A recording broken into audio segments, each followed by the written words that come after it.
Okay, so this is Jumpers with Weaves from Friday, and we'll watch it in regular time, and then we'll go back and watch it in slow motion.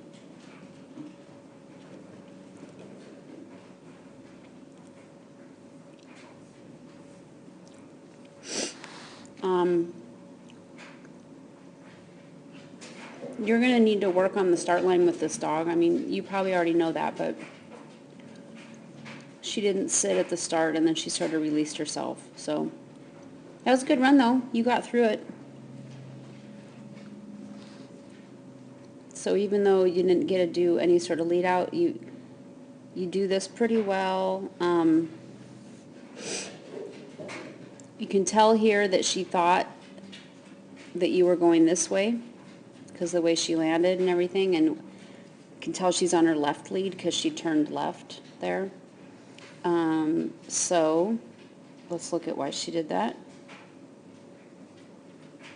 So she's pretty ahead of you, and you're really lateral from her this way.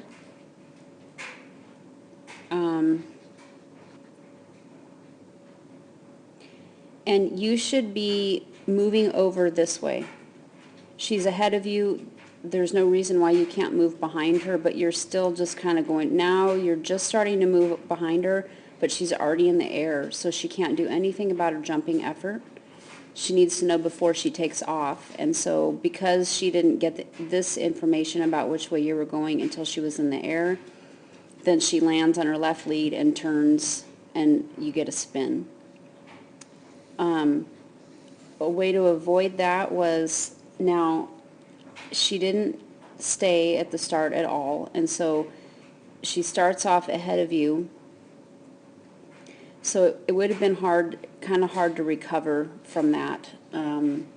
But a way to get a rear cross between these two jumps a little bit nicer would be to suck into this pocket and get really close to this wing when you're making this turn, so that she drives ahead of you really nice, so then as soon as she got ahead of you, you could move over this way. But it's kind of tricky here because she left without you, and so you're kind of already a little bit behind. So that would have been sort of tricky to recover from that. So get her back going on course.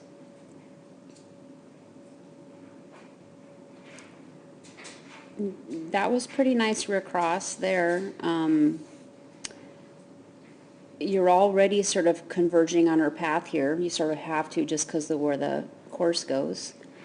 And she goes in front of you, you cross behind her, and she reads the turn, and that was nice.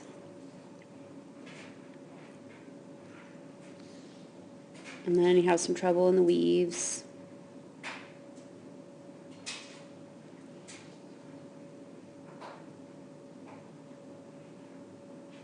That cross, now she didn't read that one either. I don't know if you know that, but when she lands, you see how she's jumping this jump this way, and she's even sort of looking that way. And then when she lands, she's on her left lead, so she's turning to the left. And so you get a spin. And I don't know if you know this or not, so I'll just tell you, but when that happens, that means she did not read that you were cueing a turn after that jump, okay? So every time she spins on landing, that's what that means. So let's look at why she didn't read that, because I thought your cross looked okay. You're already changed sides, and she's not lifted off the ground yet. Probably, so that's kind of her mistake, I think. And, you know, it's maybe partly because she's green and everything, and partly because your handling on your rear crosses is not always consistent. But I think that where you did your cross, and you've already changed sides, the only thing probably you maybe could have done was start coming this way after you cross behind her. But from what I can see here, and it's not the best angle, it looks like you did it okay. So you get a spin there. Okay, now, I would not, what you did here, you did a rear cross, what I call a rear cross in the flat. Some people might call it a landing side rear cross. I don't know. Probably wouldn't have done that with her because she does move out in front of you and she's speedy. There are times when it's good to do a rear cross in the flat, but this was not one of those times, and this is exactly why. So, as she's approaching this jump right here, she needs to know before she takes off that she's turning this way, and clearly she didn't know that because you're even with her, and you're just running straight past this jump because you have to get her over it before you can turn her this way. Okay.